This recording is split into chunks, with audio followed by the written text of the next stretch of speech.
Welcome once again to our panel discussion. These are the list of speakers. So we have Jules and Shay here, and Miyata is soon to join. And I would like to remind you guys about the agenda for today's event. It is a 1-hour panel discussions event, and we have a Q&A section at 8:20. So if you have any questions for our guest panels, you can write it in our Q&A box here on Zoom, or you can also ask your questions in the group chat, which we will copy paste or we will ask directly on behalf of you. And also, I'd like to remind you that we have a QR code for this event. And last but not least, we have a WeChat official account for our Startup Grind Beijing event. And yes, I'll leave some time for you guys to scan the QR code. All right, without further ado, maybe you could start by me inviting my colleague Effie to do a quick introduction about what is Startup Grind and what is Startup Grind University. Effie, the mic is yours. Thank you, Maddie. Hello, everybody. This is Effie from Startup Grind's marketing team. Now I'm going to give a short introduction to everyone about our community. So Startup Grind was founded in Silicon Valley in 2010. Right now, we are the biggest independent startup community around the world. And in the past 10 years, we have connected over 2 million entrepreneurs in 600 cities and 125 countries. So besides our main city chapters, we also have university chapters that aimed at inspiring and connecting university students who have the entrepreneurial spirit. Right now in China, we have university chapters in 3 cities and 5 universities, and there are 800 students actively involved in those chapters. So in Startup Grind, we believe give first, don't take, make friends, not contact, and also help others before help yourself. Community has a great influence around the world, which has attracted well-known leaders in big companies to attend our events as invited speakers, as you can see on this slide. And also, please next slide. And also our attendees include key players in various companies from different industries, as you can see on this slide. Now in Greater China, we have 24 active chapters in all major cities and also additional 5 university chapters. In this year, we already have held 208 events, and there are 12,000 attendees who are also the key players in our startup ecosystem. And that's pretty much for my part. And now I will give mic back to our amazing host, Maddie. Thank you, Effie. I'm actually going to invite Miyata next to do a short introduction about Kante and Silk. Hi, good evening, everyone. Really thrilled to be here and be part of today's broadcast about leading without beyond limits. And Kente and Silk definitely tried to do that in a space that is very challenging and complex as we focus on Africa-China relations. We do consulting, we do events management, and we do deep dive trips to Africa. And we do all these things because we realize that no relationship is perfect. And there's many things that we can do on the ground to enhance this relationship in business, in cultural understanding, in other ways. So we do that for our community, through different resources. And please do scan the QR code for our WeChat account to find out more. But I'll leave it there and look forward to sharing more about what I do and how I lead and build. Awesome. Thank you so much, Miyata. I guess in the meantime, when you're fixing your microphone, I'll also invite Jules to do a short introduction about FCHAM. Jules, the floor is yours. Great. So the African Chamber of Commerce is like a consulting, we work as a consulting agency, basically. Our expertise is to bridge African business with Chinese companies. We are mostly specialized in setting up joint ventures and partnerships in Africa. Our original mission was to raise awareness on the opportunities that Africa has to offer. We started 5 years ago. Now we moved to something more, let's say, practical. Now we are relocating Chinese factories in Africa, setting up, like I said before, partnership with businessmen. And because we have been able to observe that all over the continent, there were a shift in mindset. We were moving from the trading part where most African countries were importing to a transformational level where now more businesses were more interested in setting up their own factories in Africa. So for the last 2 or 3 years, we were involved in different countries in Africa where our idea and our expertise was to set up this partnership, iron out all the cultural challenges, and come up with a framework that would enable all these businessmen to succeed. So, in a nutshell, basically that's what we do. Uh, um, we set up joint ventures between Chinese and African companies, and we accompany Chinese companies in Africa. We provide them with services and how to set up companies, legal advisors. We provide them with commercial entities, commercial branches as well. We are also working with government in helping them setting up their own chamber of commerce in China. So it's very difficult in 5 minutes to go and present all our services. um, I think the most important that you should remember is just like we just try to be a bridge between Africa and China. That should recap mostly what we do. That is awesome. Thank you so much, Jules, once again for sharing about African Chamber of Commerce. And next, I'll start with the panel discussion. Let me quickly stop sharing my screen. And now that everyone is here, I guess my first question is to all the three speakers to ask your questions about like, what was the story behind you building your startups or communities or even your career in China? What about Giles? Would you like to answer the first question? Why did you decide to build your communities or your career in China? Well, the whole thing started 10 years ago when I left France. Then I decided to come to China because at that time we were, if you remember, we were during the economic crisis in the US, and China was offering a lot of. So working as an executive for an IT company, I felt as if Shanghai has a lot to offer in terms of opportunities for entrepreneurs. And from a, let's say, from a salary standpoint, it didn't make any sense for me to just keep working for another company because the market was big in terms of opportunities, and I felt like it was the right time. That's the moment where I set up my first startup in an IT company specialized in digital services and website and app. Then after a few years, I was able to get some partners, right, Chinese partners. Then and I was able to say, okay, this is the first thing to do. And since I'm a serial entrepreneur, I felt like there were more opportunities out there to say, right? Then and when I met a French guy. He told me, "Look, Jay, how about you can help us at the French Chamber of Commerce and promote business for French companies?" And I felt like, wait, um, uh, as an African guy, doesn't make any sense because there's no African Chamber of Commerce. How about we just go out there and we set up an African Chamber of Commerce, right? Eh, People say, yeah, it's difficult because you need to have a lot of there's red tapes in China as far as government is concerned, there's a lot of challenge.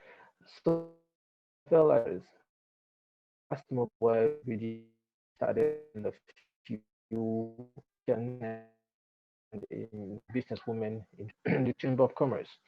Then was the beginning of an interesting adventure because since then we have accomplished a lot of things. but we also have helped a lot of startups doing their own business. So if you want to know how it all started, that was it at that time. Interesting. Thank you so much for sharing. And Shay, you, as people already know, that you're actually the director of Startup Grind University, and also you're very active with the Startup Grind main chapter. I would like to ask you, like, what was the story behind you coming to China, or like, why did you decide to build a community in China?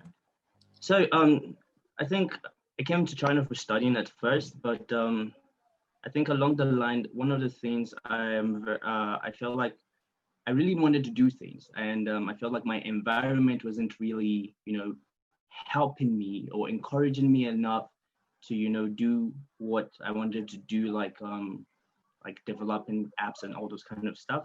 And then I think I found Rotaract first, and then I found Startup Grind through a few of the members. And after attending a few events, I felt like, wow, this place is really a place that I feel like I can grow. And I think one thing about I think Beijing is that it is an amazing community there, and there's so many amazing people. So the moment you're getting into the place, it's like, wow, you're meeting this guy who is doing this and this guy, and you're getting super inspired, not just inspired alone, but also you're kind of motivated to do what you want to do. And I really, really love the community. And I think that was one of the reasons why I said, hey, you know what? I want to be here. I want to, contribute to this community. The people are amazing. And yeah, and I've been there since, I think, 2 years now. So yeah, that's kind of my reason. So much, Shay and Jules, for sharing your story. For mine is, to be honest, China was never really on the radar for me. My job got made redundant while I was working for the UK's #1 IT news publication. And my mum was based in China. So I thought, well, good time to have a holiday. And then, yeah, by the grace of God, I decided to do my MBA here. Rather than continue to work, I decided to do some studies. And it was while I was a student that I met the CEO and founder of Kentian Silk, which was already registered in Ghana, Accra. And I was recommended to her because of how active I was within the Africa-China space here, even as a student. We have student associations from Peking University, which I was very active in. So just all the different things I was doing on the ground here, and people began to connect me with the Africa-China space. And later I volunteered for China's first ever Africa Week, which was headed by the CEO of Kentian Silk. And later she asked me to have a stake in the company. So that all happened very, very quickly. And again, just as Shay has said, it just testament to the type of communities that are here in Beijing that you can access. And, if you definitely, put yourself out there, show your passion, even with the Startup Grind manifesto, give first. I really believe that was something that put me on the right radar. And yeah, I feel like there's nowhere like Beijing where, you can build something like that. So Kentian Silk wasn't started here, but it definitely went to the next level because of the, incredible different communities that are here in Beijing. Thank you so much for sharing, Miata. And also, as you guys may already know, Miata is also involved in Women in Media China, and also the director of the Ladies Who Tech in Beijing, which is also a very amazing community for women and young women who are interested in STEM. I guess as a female leader, what are your advice for fellow leaders who are experiencing challenges as a leader in their own community in a different country? Yes, I mean, that's a great question. I always say in any environment we're in, change has to start with me. And addressing challenges also begins with me. So I thank God that I can't change that I am a Black woman in China. And I really wouldn't want to do that. I'm very proud to be Sierra Leonean, to be here, to be female, and to be in China. So I think my advice really is that we always need to be aware that, there are various different challenges and prejudices that exist. but don't allow these things to define us and bring value to us. And I often pray for wisdom on how to tackle challenges, but also how to utilize my talents. You know, I believe that we can't be good at everything, but what am I good at, and how, you know, does that align with the passion and the objectives and career development that I want to do? So, you know, realizing that people always have their opinions. You have people that, you know, you might not be able to change their mindset to some extent. But my advice for anyone facing a challenge in building a community or leading a team specifically would be starting on how you could be part of that solution. So sometimes even within my team, you know, is there a certain communication style that will work better with that person I'm trying to engage, empower, and equipped to do certain tasks? You know, is there you know, certain resources that we can seek out if what we have at the moment is not enough, and that we have certain restraints or challenges, whether that's financial, whether that's even looking for things like a venue. So it's always sort of starting with yourself, being aware, being very real with what the challenges are, and also realizing sometimes, you know, these challenges that sometimes even lead to failures are not the end of the world. And sometimes in those moments, you actually learn even more about yourself and you know, what you need to overcome them. Such a word of wisdom, Yata. I always enjoy listening to your answers because you're always so inspiring. And I guess the next question that I have on my list is for Jules. With your rich experience bridging Africa and China startups and entrepreneurships, what are your advice for young entrepreneurs who are starting up in China? Great. My advice has always been about, let's say, getting in contact with your own community. I think this is the most important advice. I think China is a very different environment. For us, let's say, citizen of the world, who were able and lucky enough to live in different continents. China has something different. It's about how close you are with your community. That's something that will empower you. Um, as a foreigner in China, you don't have access to financial support like in Europe. In Europe, you can set up your startup. You have a great business plan. You go to a bank, and the bank can fund you. But in China, it's different because we don't have these, let's say, legal and financial framework that will enable a young entrepreneur to have a financial backing from an institution. So your community is always the most important fact. If you have a great, uh, let's say, integrity, and within your community, you have people respecting you and understanding what you stand for, understanding your goal and your project, you can always rely on that community to help you bootstrap your business, to help you kickstart your company. So the most important tip I will always give to young mentees that we receive at the chamber is always, how are you close to your community? How are you working for your community? What are you doing for your community? Because the more you give to your community, the more you receive from that community. If you are not able to inspire people within your community, how can you convince Chinese to buy your product, buy your service, and believe in your business, believe in the service? So I think this is always the most important tip that we and I give to young entrepreneurs and people who are starting their own business. Thank you so much for sharing, Jules. Speaking about community, actually, I have questions for Shay first. Shay, as you are the person who is building the, community for Startup Grind University in Beijing, Beihang University in Beijing, what are your advice for, you know, our audience here who wish to build their own community in China? All right. So I think building a community in China is something that is, I think, I wouldn't say it's an easy process, but I feel like it's something that it's viable and you can do it.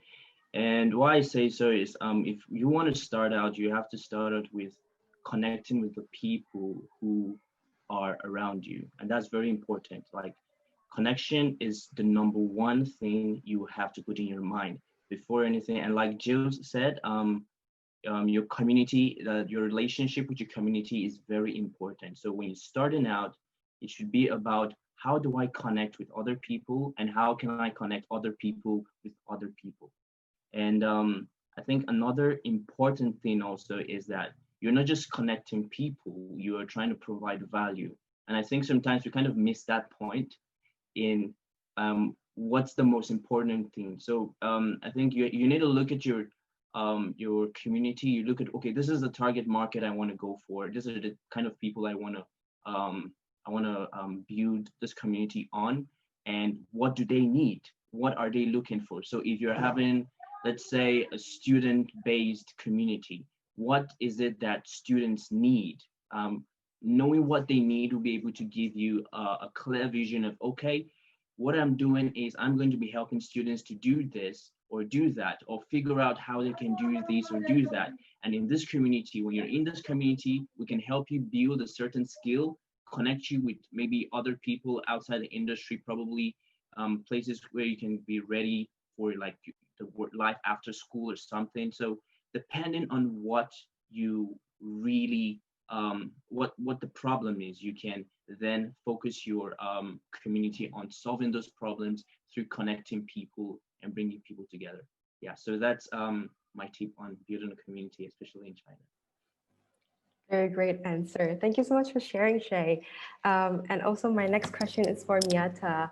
Miyata, like, since you have already started very few, not very few, but few communities in Beijing, there's sort of like a bridge between students and also young professionals in Beijing who are looking for opportunities to build for themselves and their communities.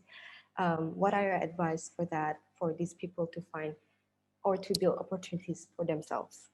So my advice is very similar actually to what Shay has said.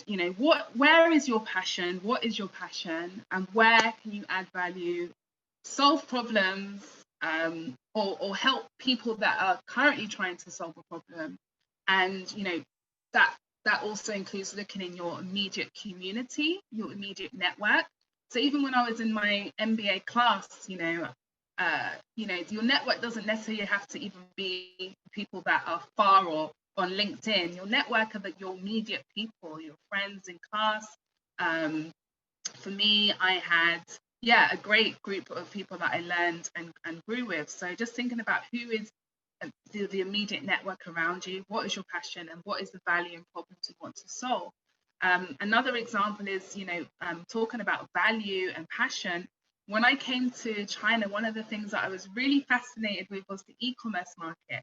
And then I had a school trip where I had a chance to visit Jingdong, JD.com. And after a presentation on their Black Dragon, which is a tool they use for data-driven marketing, I was just like so amazed. And they had just literally announced that they're not going to give any internships to anyone that's not fluent in Chinese. But I just said, you know what, I just want to go and speak to the head, the boss of that department, and just express, because of my experience in AdOps, how fascinated I was and genuinely interested in what they did. So just being proactive in that moment and understanding, again, what your value is, what your experience is, but also how you want to develop and build in that. Don't be ashamed to say, this is where I maybe lack in some areas and this is where I want to grow.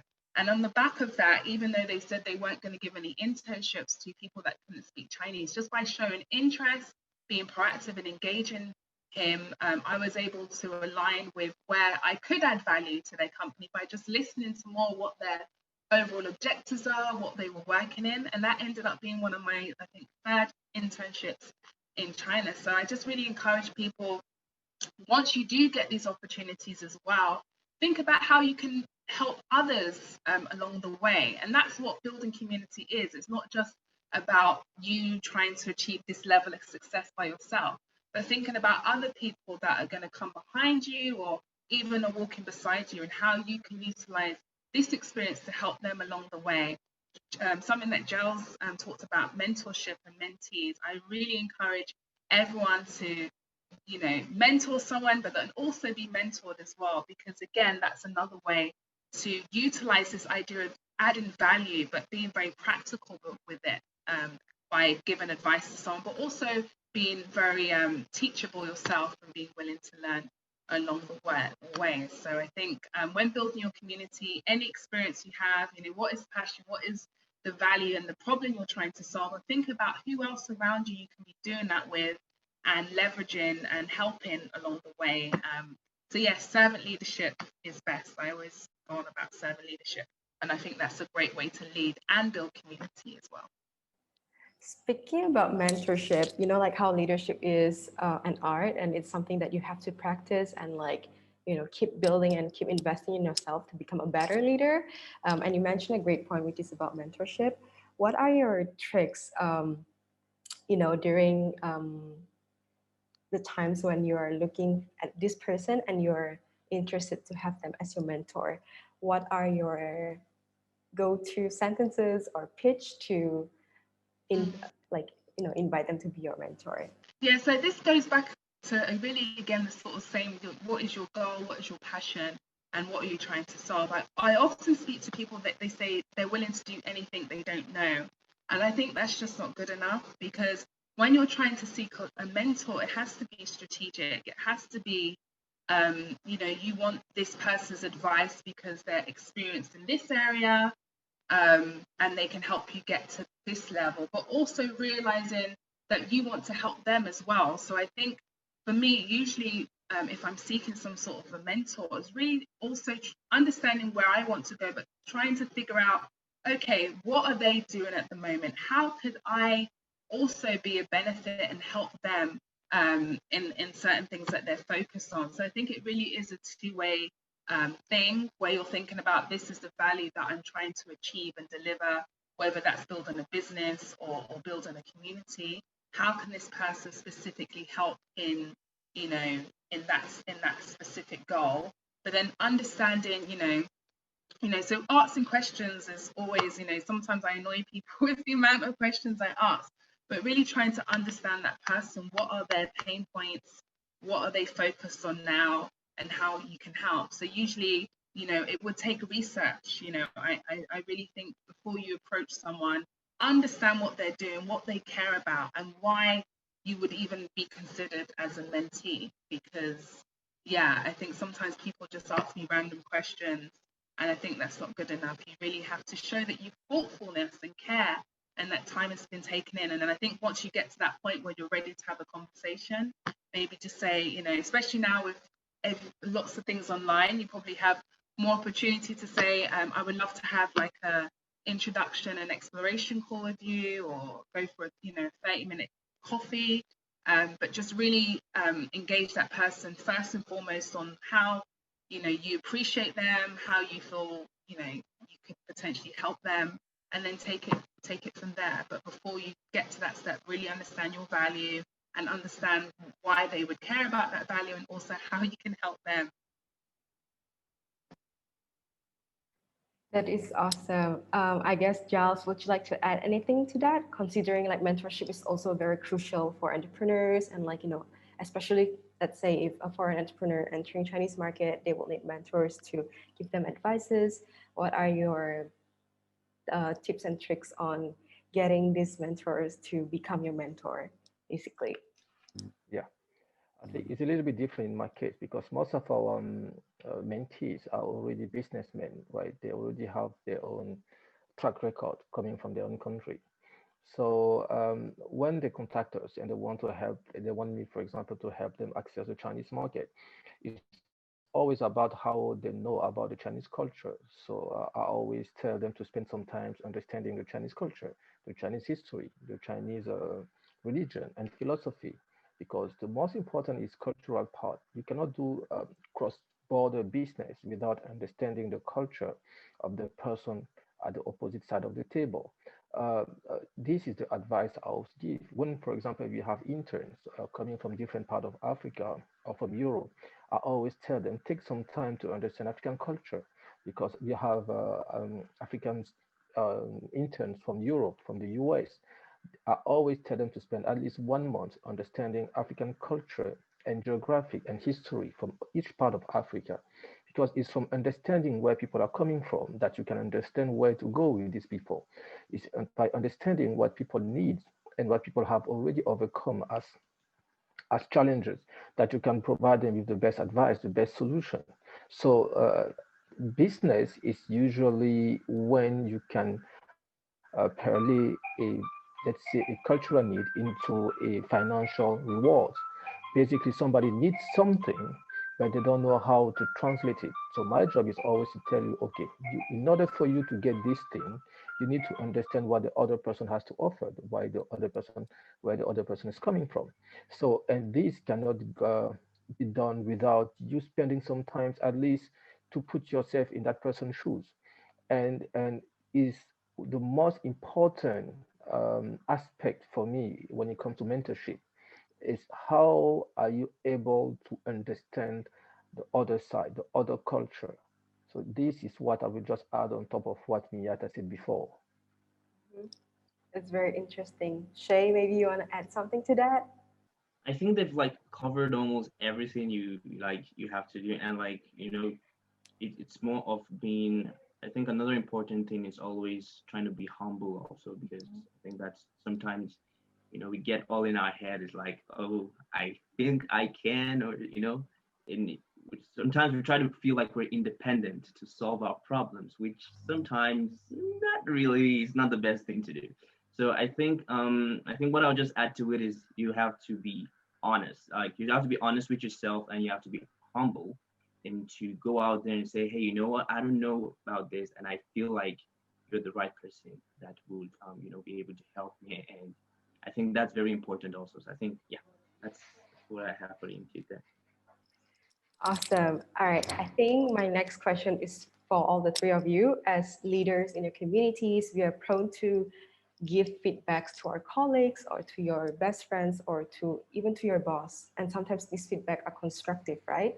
And it's been a challenge, at least for me, and I believe for all the people who are watching this panel as well. What is one tip, your best tip, to give constructive feedback, either to someone who is older than you or to someone who is younger than you? Maybe Miyata, you like to start? So I think it's really important, like to like as best as you can. That's why building community, obviously we always think about big numbers, but even starts within your team. How are you building a culture of where you are, understanding people's strengths and weaknesses, understanding how people communicate better. Some bosses, high level, there's certain ways that they will want to work. So understanding that is really important, and it does take time. So I think, always asking again questions, is this helpful? How can I say this in a way that's not just a comment, but also, constructive feedback, so that they can take it and actually, improve with it, and try to give specific examples. So I would really try and understand, what is their style of working? How do they want to communicate? Would they prefer an in-person? Would they want a phone call? Would they want to go out for a coffee? Even these small little details will help in the way that you deliver it. And I think as you build relationships with your managers or with your team members, they should understand that at the heart of any feedback, your intention is, not to break them down, but to see them grow. Well, good leaders should never want to break down. Even people that are being led, they should never take feedback to be something that is, and sometimes we can be defensive, but it's like, yeah, again, going back to the question, what is helpful? How is the feedback I want to give? How critical is it as well? Is there, do I need to give this more time? Do I need to say this straight away? So again, yeah, it's about building the relationships internally and understanding what is helpful, and being very clear in communication and how you deliver that, and don't be intimidated by things like, obviously in certain cultures it is good to have an understanding. Some cultures are indirect, and like Chinese culture in general, so this background knowledge is also helpful. But ultimately, is this feedback critical? Is it helpful? How can you help that person grow? How is that person trying to help you grow? Like, think about the facts rather. I'm very sensitive, so sometimes it's like, think about what is the fact and what is what is it that I need to take from this to develop? Thank you, Miyata. Giles, would you like to share your tips in giving constructive feedback? Um, of course, for me, I'm always open to debate because it's also a way to challenge myself. We understand and we learn every day from debating with people.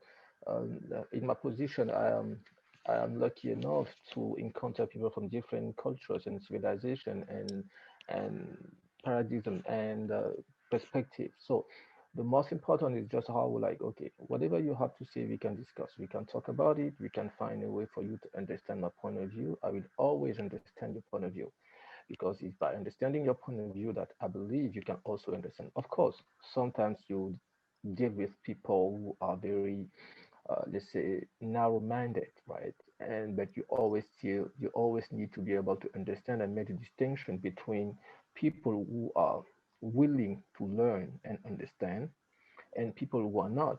Based on that, then you can assess if it's worth it or not. So for people who want to be, I don't give that much advice in terms of okay, this person wants to be constructive or not. I'm just trying to focus on the fact that what am I going to learn from that person? Because we learn every day. By learning, I hope that person is also going to understand that I am making a step towards something compromising, something that we can find a common ground between us. Then after that, the person can decide to say, okay, I can interact with this person or not. So for me, I'll just try to keep it simple. Always welcome debate, discussions, and constructive mindset. Doesn't matter. It's okay. It's fine.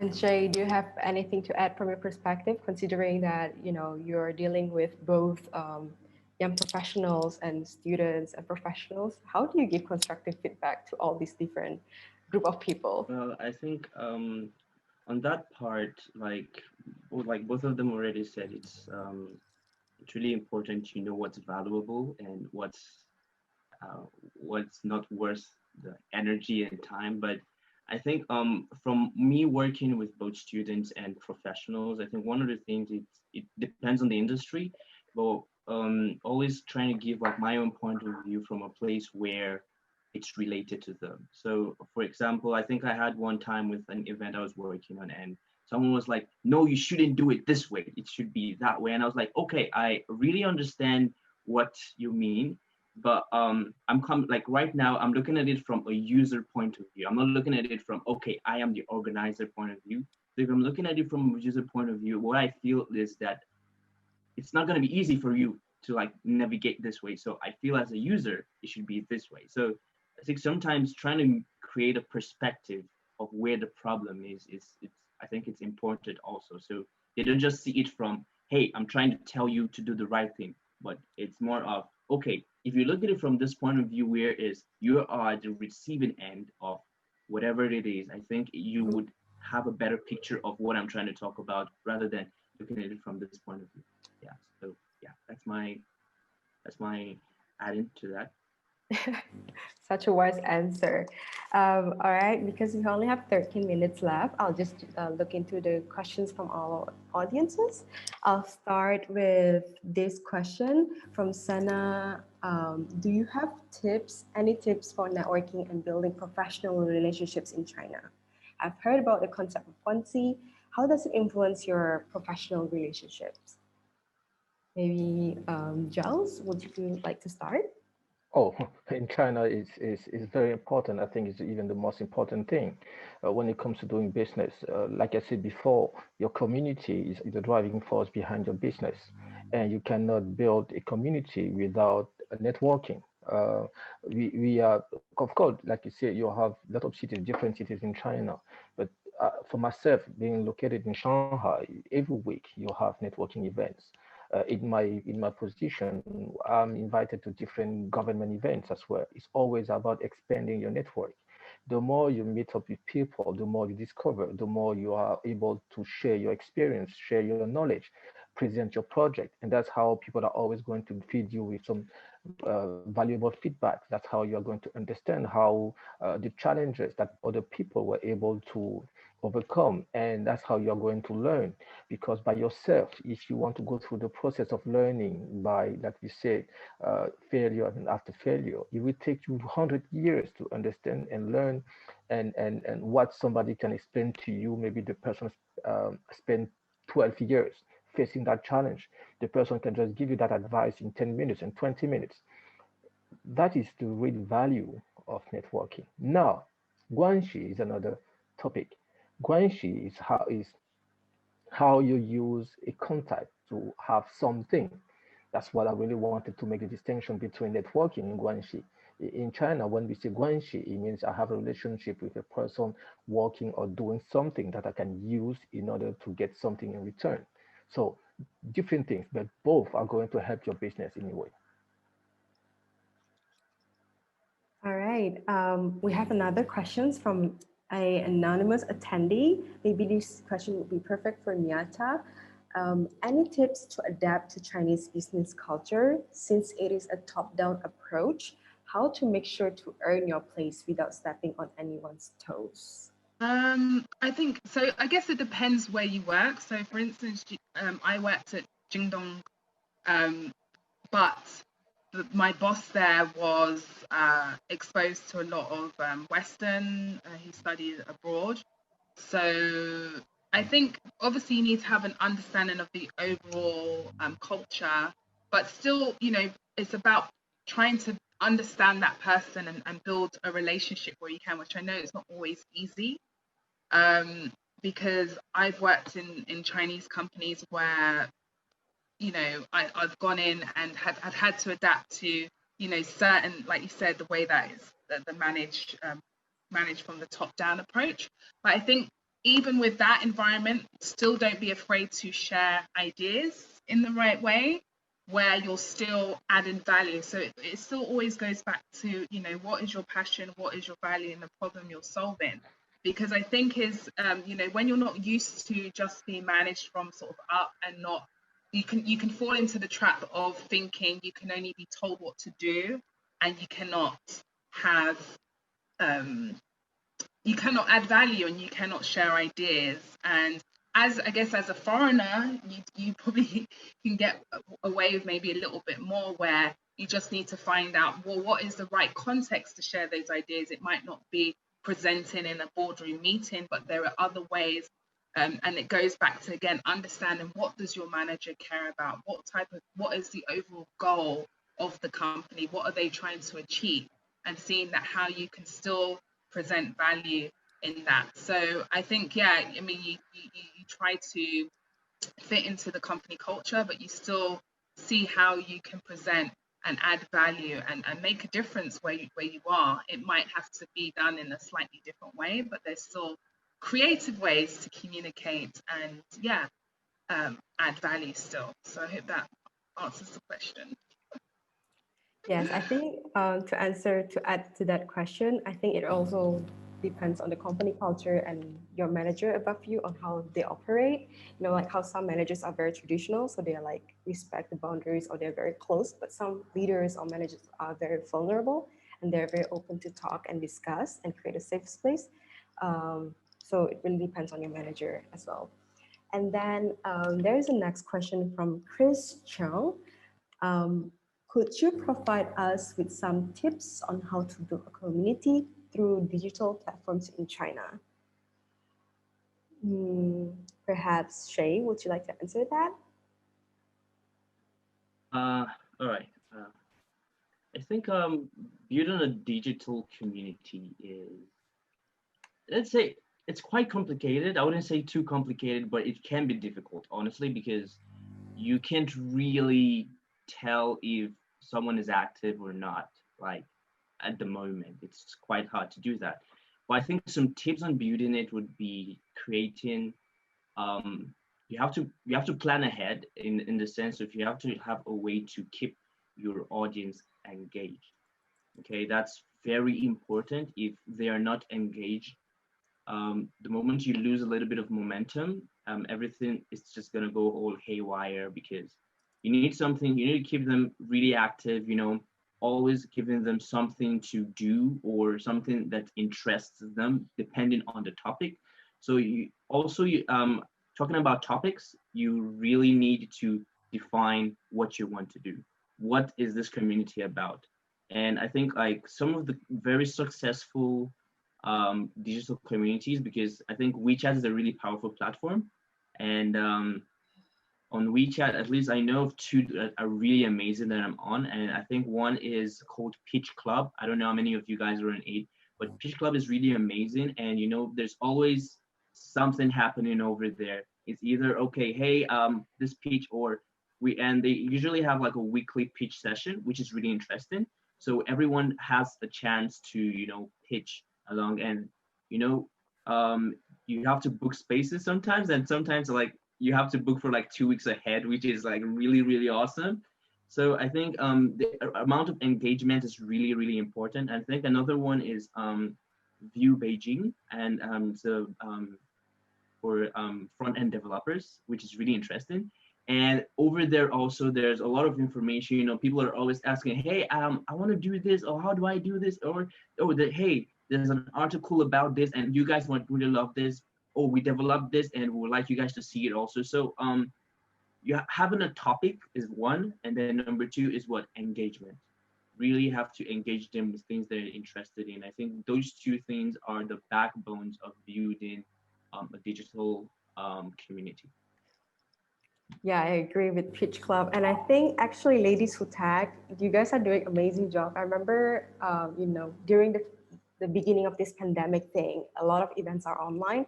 And I think one of the great community was Ladies Who Tag, because they have amazing events online. And one of them was even with LinkedIn or even with Microsoft. So there's actually a lot of digital communities, considering now that people can do digital online community and offline community events. Um, and there is a next question for Giles, which is, I heard, what is your perspective about financing issues that startup face? Is it something to be resolved in the near future, or should we lose hope? Maybe Anglesi, if you're online, could you please, before we go on to that questions, would you like to specify exactly what kind of financial issues that you're talking about? So maybe that way Giles can answer your questions. Before that, I can move to another questions, which is from anonymous attendee, which is interesting. What keeps you motivated to pursue your concurrent work or startup? Maybe Giles would like to take that question. How do you stay motivated in your work or your startup? Well, like I said, the answer is within my first introduction. I decided to do this business because I wanted to have a community. When we started the Chamber of Commerce a few years back, the sense in Shanghai was like African guys were not good at doing business, right? They were either doing shipping or cargo or training or English teachers, these kind of things. My idea was how to put Africa in the middle of conversation, how to make Africans interesting, right? As an African, how can you talk to a person about business and the person listen to you as a business person? So the first year we spent organizing business events, inviting people from different communities and giving opportunities to talk to African entrepreneurs, African businessmen. So it was a way for other communities to also feel like, okay, these African guys, they have something to say. They can talk business. They can do business. They have a structure. They have an understanding of the business environment. So what kept me motivated all these years is because in my mindset, I was doing something that was just, let's say, beyond money, right? It was something that I was changing a culture. I was inspiring younger people also to believe in their own dreams in China, right? And that's the only reason what we are doing it. It has never been a financial part because, as I said before, we are self-funded. And this is also to piggyback of the question that was before, how to face the financial situation, how to fund your business. As I said before, in China, when you start a WOFI, which is a world-owned foreign enterprise, usually you don't have access to the same advantages that a Chinese can have, right? They can go to the bank and raise money. We as foreigners, we cannot have it. So you need to be able to do what is called some kind of lean management from the beginning, fund your own events, and believe in yourself as an entrepreneur to get something going. So if you count on the money to be the driving force behind your motivation, you won't even last 3 months. But at some point, you need to have something that keeps you going, that is above money, something that gets you that momentum, that drive to always go out there. And as an African, to be an ambassador, ambassador of your culture, ambassador of your country, ambassador of your community, your friends, your family. These, these are the things I think in my mind were the driving force behind me waking up every morning and going to work, going to the office, meeting up people, giving and sharing that enthusiasm and that dynamism. That was the driving force behind everything that we were being able to accomplish for the past 5, 6 years. All right, we are actually has hit the time, but we do have a lot of questions from our attendees still. So dear attendees, do not worry. We'll keep track on your questions and we will share the answers later in our group chat. And if I would like to remind you once again that we have a group chat for attendee and you can join that group chat simply by scanning the QR code. Let me quickly share the screen. And to make a note, I'd like to thank Shay, Miata, Jules, and my colleague Sabrina Wang, Sabrina B, Lisa, Alvin, and Effie for making this event a huge success. And we would like to stay in touch with you guys. Yeah, please scan the QR code with the yellow box there, and we can all continue to chat there.